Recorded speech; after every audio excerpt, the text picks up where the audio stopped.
Unjuk rasa berbagai elemen masyarakat dari penjuru Indonesia hari ini semula mendesak Presiden Joko Widodo menolak wacana penundaan pemilu dan kepemimpinan Presiden 3 periode. Kemarin Presiden Joko Widodo menegaskan menolak ide penundaan pelaksanaan pemilu 2024 dan perpanjangan masa jabatannya. Presiden mengatakan tidak ada perubahan jadwal hari H pencoblosan Pilpres 2024 yang telah ditetapkan DPR bersama KPU yaitu 14 Februari 2024. Yang pertama, saya minta disampaikan kepada masyarakat bahwa seluruh tahapan dan jadwal pelaksanaan pemilu dan pilkada serentak itu sudah ditetapkan. Saya kira sudah jelas, semuanya sudah tahu bahwa pemilu akan dilaksanakan 14 Februari 2024. Ini perlu dijelaskan, jangan sampai nanti muncul spekulasi-spekulasi yang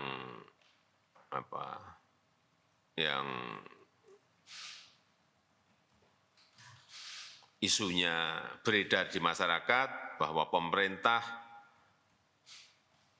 tengah berupaya untuk melakukan penundaan pemilu atau spekulasi mengenai perpanjangan jabatan presiden dan juga yang berkaitan dengan soal 3 periode. Karena jelas bahwa kita telah sepakat pemilu dilaksanakan tanggal 14 Februari dan pilkada dilaksanakan nanti di November 2024. Sudah jelas semuanya. Dan dijelaskan sekalian bahwa tahapan pemilu itu sudah dimulai nanti di bulan Juni 2022, di pertengahan Juni 2022 sudah dimulai. Karena memang ketentuan undang-undangnya 20 bulan sebelum pemungutan suara. Setelah pernyataan Presiden pada hari Minggu, Aliansi Badan Eksekutif Mahasiswa seluruh Indonesia akhirnya mengubah lokasi demonstrasi 11 April dari semula di Istana Merdeka menjadi ke gedung DPR MPR.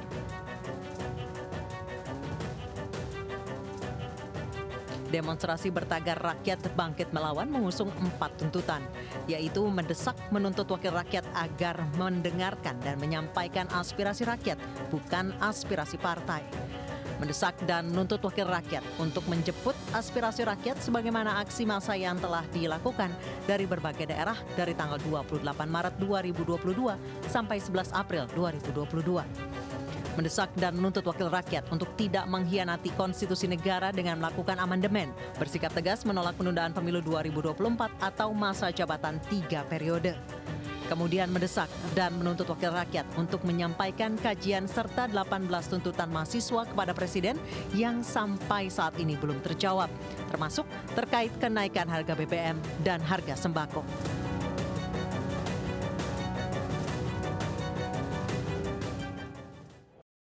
Pemirsa, satu remaja meninggal dunia akibat tawuran antar kelompok di Kabupaten Tegal, Jawa Tengah. Nyawanya tak tertolong akibat luka parah di kepala. Dan informasi ini kami rangkai dengan sejumlah berita pilihan iNewsroom.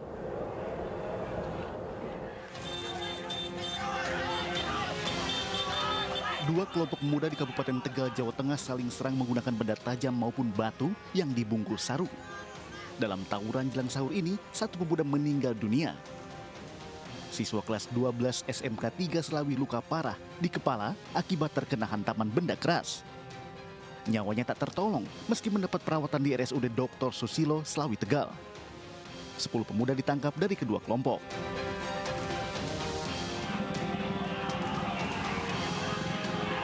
Tawuran jelang sahur juga terjadi di perumahan Wisma Asri Bekasi, Jawa Barat. Kedua kelompok remaja tawuran menggunakan sarung yang diisi batu. Tawuran antar kelompok membuat warga resah dan mengganggu ibadah Ramadan. Unjuk rasa mahasiswa di ibu kota diwarnai dengan penangkapan sejumlah oknum. Polisi mengamankan seorang pelaku yang nekat memanjat air mancur di bundaran Hotel Indonesia. Selain itu, petugas juga amankan oknum pelajar yang membawa selongsong peluru. Para oknum ini selanjutnya dibawa ke Mapolda Metro Jaya untuk diperiksa lebih lanjut.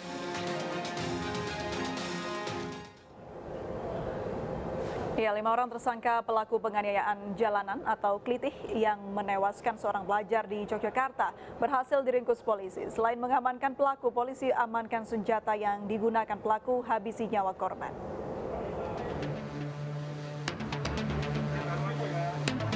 Setelah diburu selama 1 minggu, para pelaku penganiayaan jalanan atau klitih berhasil diringkus jajaran Polda DIY. Para tersangka yang tergabung dalam geng M diringkus di rumah masing-masing.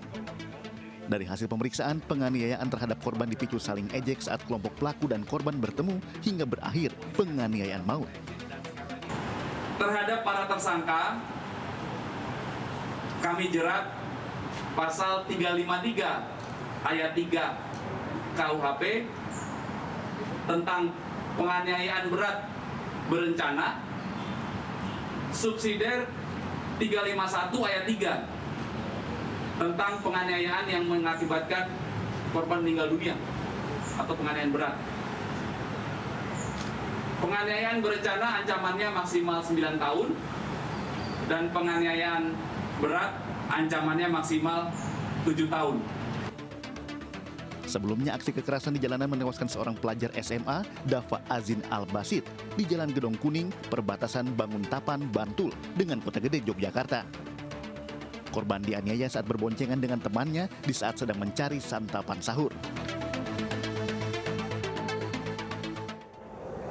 Sopir mobil mendiang artis Vanessa Angel dan keluarganya divonis 5 tahun penjara oleh Majelis Hakim Pengadilan Negeri Jombang, Jawa Timur. Jody dinilai lalai saat mengemudi hingga mengakibatkan orang lain meninggal dunia.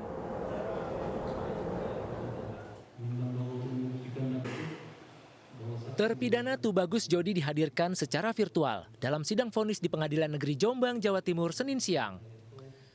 Majelis Hakim yang dipimpin Bambang Setiawan menyatakan Tubagus Jody bersalah hingga mengakibatkan mobilnya mengalami kecelakaan di ruas jalan tol Kertosono Mojokerto pada 4 November 2021 lalu. Majelis Hakim memvonis Tubagus Jody selama 5 tahun penjara dan denda 10 juta rupiah. Vonis ini lebih ringan dari tuntutan JPU sebelumnya, yaitu 7 tahun penjara. 2. Menjatuhkan pidana kepada terdakwa Tubagus Muhammad Jody Prasetya bin Tubagus Endang Lesmana, oleh karena itu dengan pidana penjara selama 5 tahun dan denda sejumlah 10 juta rupiah. Terhadap putusan Majelis Hakim, Tubagus Jody maupun kuasa hukumnya menyatakan masih pikir-pikir untuk mengajukan banding. Dari Jombang, Jawa Timur, Muhtar Bagus, iNews melaporkan. Pemirsa, kita ikuti keterangan pers dari Kapolda Metro Jaya bersama Pangdam Jaya terkait pengamanan demo 11 April.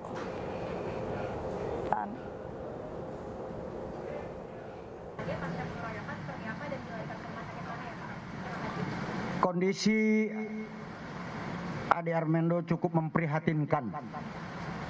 Beliau terluka di bagian kepala. Sekarang tim dokter Polda Metro Jaya sudah membawa beliau ke rumah sakit dan sudah mendapatkan pertolongan dari tim dokter rumah sakit. Untuk para pelaku,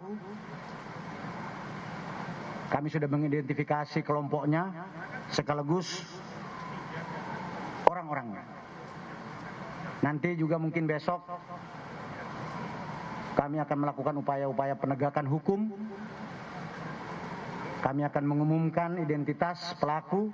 Jika tidak menyerahkan diri, kami akan melakukan penangkapan. Saya kira gitu rekan-rekan. Pak, saat ini kondisi Palmera masih ada perawangan, Pak. Tindakan selanjutnya dari kepolisian dan TNI apa, Pak? Di mana? Di Palmera, stasiun Palmera, Pak. Nggak ada, udah aman. Aman, semua aman, nggak ada. Nggak ada.